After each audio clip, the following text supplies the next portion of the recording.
Hi, welcome to part 5 of Excel shortcut functions.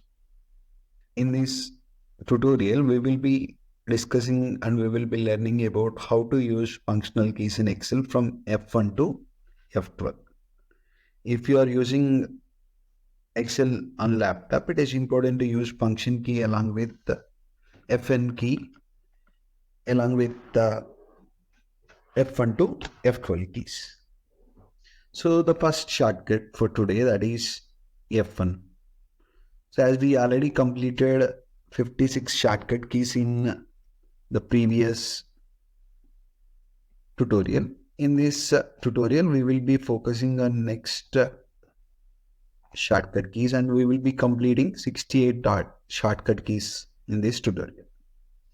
Now the first one, F1. F1 for help. So when I click on F1, help window will be open. Suppose if I think about searching for a function like sum, okay, I get details about sum function. In this manner, I can search for whatever I want in Excel. Depending on availability of information, it will be displayed to me. All our doubts and all the clarifications related to different concepts and different options in Excel can be learned from this shortcut key. Now F2 is edit mode. What is edit mode? When I select a cell, it won't be in edit mode. Generally, the selection of cell is done.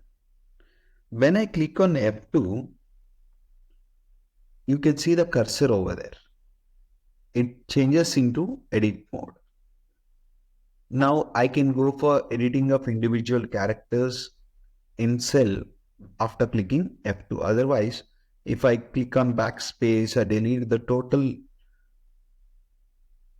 content in the cell will get deleted. But now the individual character editing can be done by using edit mode. Now the third one. What is the third shortcut? F3. Paste name formula. To use this, it is important to have an idea about what exactly this name is. So in formulas, what we can do is, suppose if we have some data like 10, 20, right, 30 and 40, right? Here, I can select all these cells and I can give a name like values 1, okay?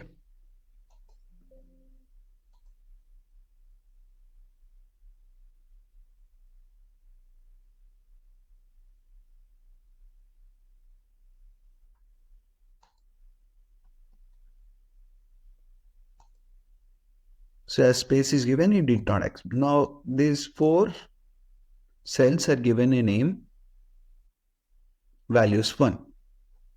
Now here I can use it directly in formula like sum of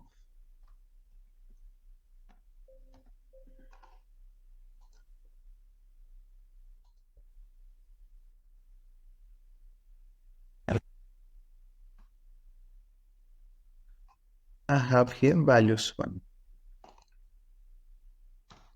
So now I got 100. So I gave name for these 4 cells and I am using the name directly in formula. So to get to display names of all the names defined under defined name that which can be used in formula, I have to simply click on F3. So all the paste name formula.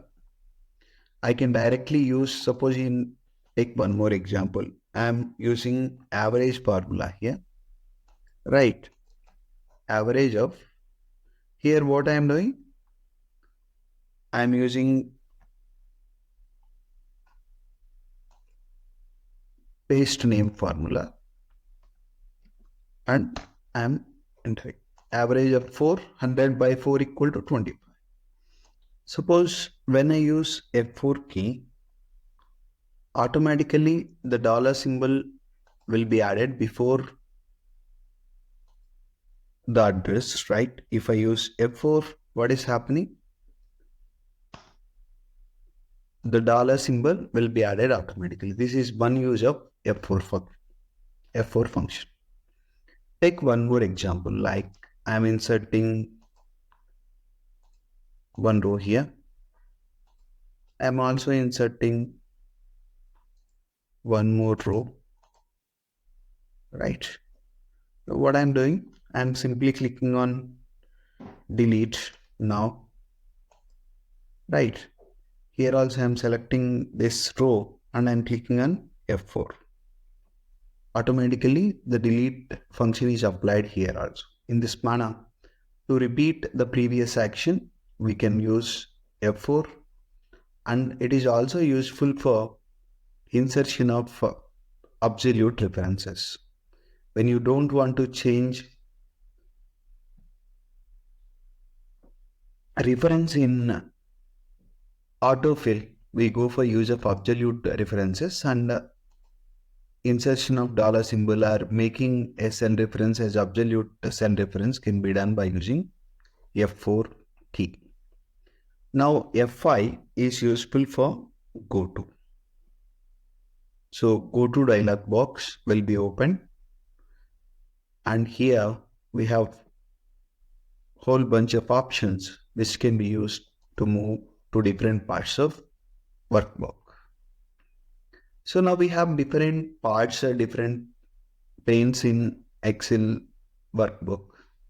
By clicking on F6 shortcut, function F6, or in laptop I'm telling you, generally in normal desktop computer, you can directly click on F6, right?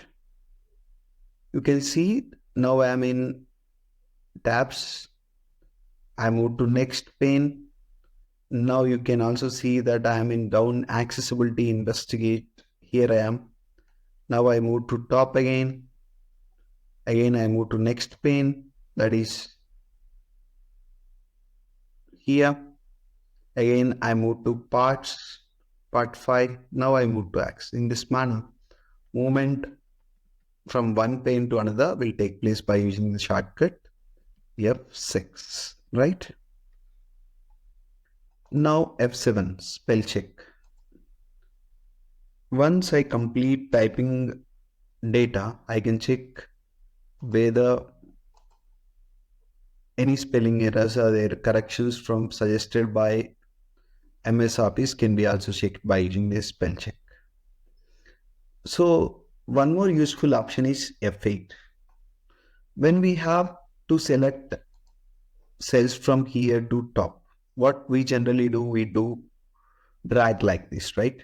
It takes a lot of time sometimes when the data is, suppose I have to select from here to here, right? I have to select all this area.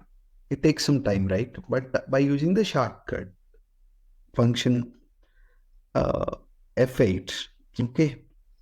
Now what I have to do, I have to click on entry point and exit point, or starting point and ending point. All the data is selected. What I did again, let's check one more time.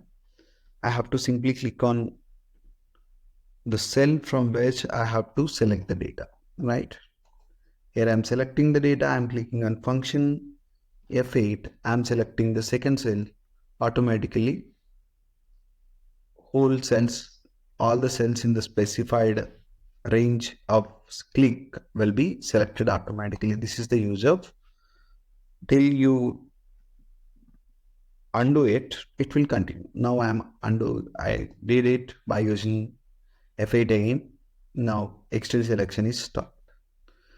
So here, as I used absolute reference, it did not change. So here it is better to go for use of normal reference.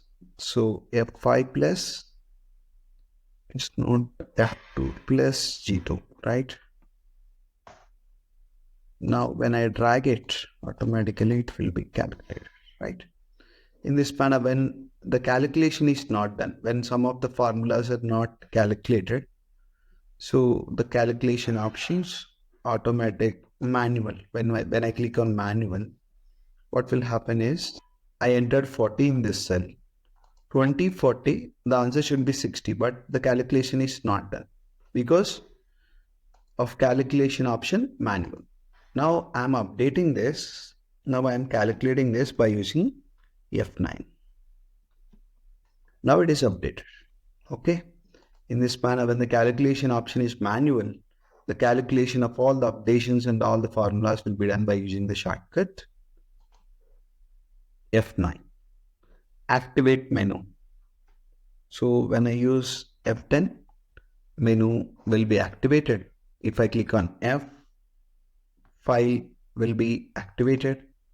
If I click on F10 again, menu will be activated. If I click on H, home tab will be activated. Without using mouse, I can simply use whatever acronyms given there. If I think about using bold, I have to simply click on 1.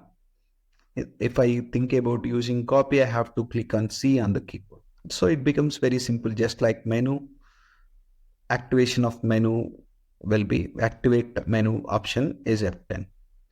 So I have these values, right? So this is subject 1 and this is subject 2 and this is total, right?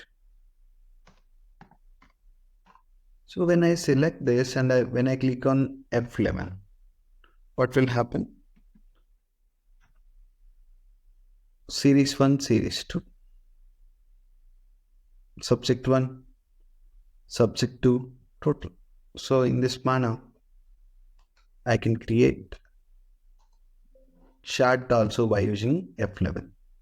And F12 is save as. When I think about saving it in different format, different location, save as option will be useful. And when I think about saving it in this with different name in the same location or different format in the same location, or when I think about saving it in another location with the same name or in same format, that can be also done by using F12. These are the different shortcuts from F1 to F12.